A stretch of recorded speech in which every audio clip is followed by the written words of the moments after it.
दूसरे की बातें क्यों कर रहा, गाने की बात कर रहा तो क्या गा रही है? तो ये होता था जब वो गाना उनका था, कुछ तो लोग कहेंगे, लोगों का काम कहना, छोड़ भी दो बेकार की बातों को, कहीं बीत न जाए रहना, कुछ तो लोग कहेंगे। आपने मुझसे ये सवाल पूछा, गवाया कि मैं गा सकती हूँ कि नहीं, ये आपको देखना चाहता हूँ। बिल्कुल नहीं, बिल्कुल नहीं। I'm blessed, we are blessed. Thank you so much, Asha. Generally ऐसा कोई कॉन्सर्ट होता है तो ग्राउंड या इवेंट जहाँ पे वो अब रहते ये हैं, 2 दिन के लिए आप ये लोग तो समझ गए होंगे, लोग उड़ाते हैं कि आशा का आपके 5 गाने गाएगी, बैठी रहेगी और कोई दूसरा गाना गाएगा उसका, तो ये नहीं है। आपको मैंने सुना दिया, वैसे मैं गाऊंगा।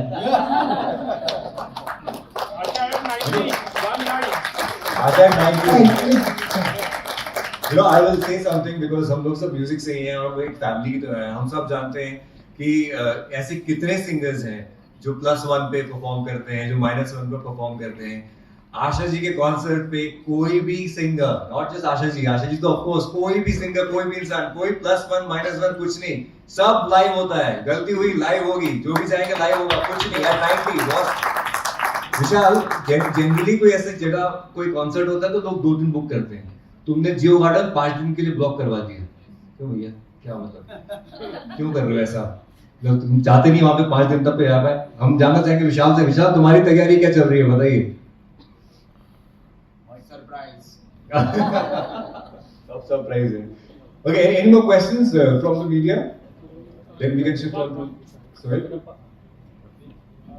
आशा जी, आपने तो हजारों गाने, बहुत सारे गाने गाए हैं और बहुत सी लैंग्वेजेस में गाए। जैसे मैं अभी कहता हूँ कि आशा है 19 बिकॉज अगर आपको सिर्फ कोई सुने ना तो ऐसे लगेगा कि ये कोई लड़की गा रही है, इसलिए and I really mean it by heart. तो कोई ऐसी ये भी तमन्ना है कि गानों में, संगीत में कुछ ये चीजें करनी तो बहुत होगी शायद, बिकॉज एक artist is always greedy, I feel so. उसको हमेशा तमन्ना रहती है कि ये भी करना है, ये भी करना है, लेकिन अभी कुछ ऐसा कुछ करना चाहो जो तमन्ना रख रहे हो अभी कुछ हाल ही फिलहाल में? मुझे लगता है मैंने 80 साल में, मेरे 60 साल के एज तक मैंने 11,000 गाने गाए थे। उसके बाद रंगीला फिल्म आई, उसके बाद फिर से शुरू हो गया, तालवी वगैरह सब, तमिल, तेलुगु, मलयालम सब मैंने गाए, गुजराती, पंजाबी, जितनी ज़बानें रिकॉर्ड बनती थी वो सब मैंने गाया, इंग्लिश भी गाया इंग्लिश भी गाया। लेकिन जितना मैंने स्टाइल दे सकती हूँ वो मैंने दिया, जितनी आवाज़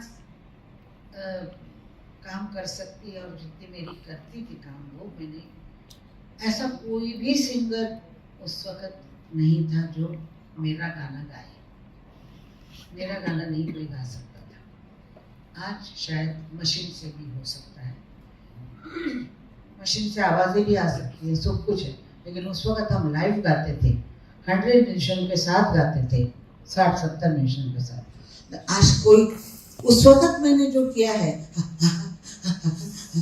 ऐसा कुछ करके बताए, गाते गाते, और मैंने बहुत कुछ गाया, ये भी गाया, वो हर चीज क्लासिकल गाया, झूठे नैना बोले सांची बतियां, ये भी गाया है। तो हमारा क्लासिकल बेस है, बेस क्लासिकल होने की वजह से आवाज़ बहुत अच्छी चलती थी और चल रही है, और मैंने सब गाने गा के मतलब दिए हैं लोगों को। अभी मैं चाहती हूँ कि फिर से, होगा कि नहीं मालूम नहीं, फिर से कुछ अच्छा म्यूज़िक आए, अच्छा म्यूज़िक आए और लोगों को वो पसंद आए, क्योंकि आजकल यंगस्टर सीधा सीधा चाहते हैं। हम लोग मुश्किल गाने गाते थे, सीधा सीधा है, तो सीधा सीधा ही चल रहा है अभी। मेरा ख्याल है हर वक्त साइकिल चलती है ना, एक साइकिल थी हमारी, अब ये थोड़ी साइकिल चलेगी फिर आएगी साइकिल। देखिए मद्रास शुरू करेगा ये साइकिल, मद्रास में बहुत अच्छे गाने बनते हैं। जो क्या बोल रहा है गाना, क्या है वो? चुपे बंगारमायने श्रीवल्ली माटे माणिक्यमायने। ये जैसा गाना बना, इतना सुंदर गाना है, तो मुझे लगता है कि ये गाना मतलब ऐसे गाने वापस आएंगे और म्यूजिक हम होंगे कि नहीं होंगे, पर म्यूजिक आएगा सर। हम जरूर आएंगे, जरूर रहोगे सर। आप हमारी जैसे दुआ है, प्रार्थना है ऊपर वाले से, तो बहुत सारे आशा जी के गाने और बहुत सारे सुनने हैं। जहाँ गानों की बात चल रही है, मुझे एक बात बताना यहाँ जरूरी समझता हूँ मैं कि हमारी इंडस्ट्री में या मतलब जहाँ तक मैंने काम किया है, ऐसे काफी सिंगर्स हैं जो गजल गाते हैं, कैबरी गाते हैं, गजल गाते हैं, कव्वाली गाते हैं, गर्ल गा के रोमांटिक सॉन्ग गाते, लेकिन कैबरी और नाट्य संगीत गाने वाले सिर्फ और सिर्फ आशा जी है। नाट्य संगीत ऐसा कोई सिंगर को गाते हुए सुना ही नहीं मैंने जो कैबरी भी इतना अच्छे से गा सकते। सिर्फ और सिर्फ आशा जी है, और इसके पहले कोई नहीं हुआ, इसके आगे भी कोई नहीं होगा। ज़नन, क्वेश्चन फॉर यू। आप इतनी फोटोजेनिक है, आपका स्क्रीन प्रेजेंस वीडियोस में वगैरह, तो आपकी क्या ये ख्वाहिश रही है कि आप screen as a lead actress और आशा आई का प्लेबैक आपके ऊपर लिप्स?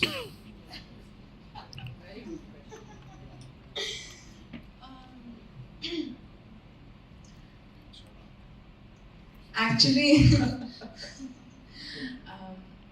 आपने जो भी कहा, I don't know, may be आपने मेरा माइंड रीड कर दिया, लेकिन मुझे बचपन से ख्वाहिश है कि मुझे इनका प्लेबैक चाहिए। कुछ भी करके मुझे इनका प्लेबैक चाहिए। मैंने उनको प्रॉमिस करवाया है कि जब तक वो मिलता नहीं है तब तक वो कहीं नहीं जा सकती। तो मिलेगा आपको, मुझे भी मिलेगा, और हम सब खुश होंगे। Thank you. Thank you so much. We would also like to once again thank HSBC, who they are our title sponsors for Asha at 90. Yeah, okay, yeah, please. नमस्कार आशाजी, मी श्रुती कदम, लोकसत्ता मधून आली आहे. मला तुम्हाला असं विचारायचं आहे की सध्या आशा 90 वो फिर नहीं आती हा शेवटचा कॉन्सर्ट आशाताईंचा असणार आहे अशा अफवा आहेत, तर प्लीज आम्हाला सांगा की असं नाहीये. आणि माझी एक छोटीशी विनंती आहे. आप कितने साल की हैं? 22, 22. आप 31 तक मेरा गाना सुनेंगे। आणि एक छोटीशी विनंती, 31 तक मैं प्रोग्राम करती रहूंगी सब शहरों में। आणि माझी एक छोटीशी विनंती आहे. मी 2004 पासून रोज सकाळी उठल्यावर केव्हा तरी पहाटेने माझी सुरुवात करते, तर मला त्याच्या 2 ओळी ऐकायला मिळाल्या तर खूप आवडतं.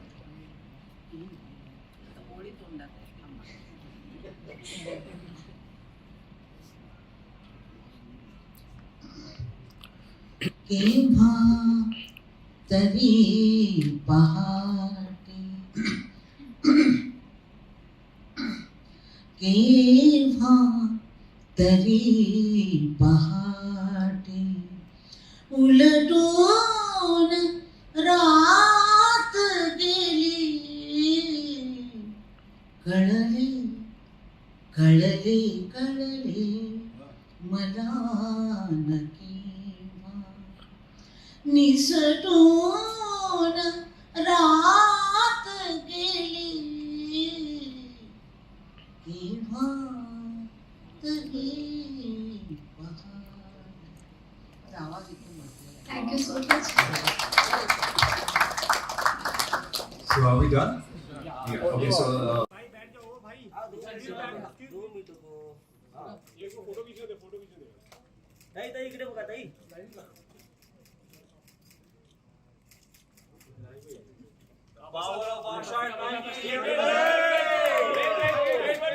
व्हिडिओसाठी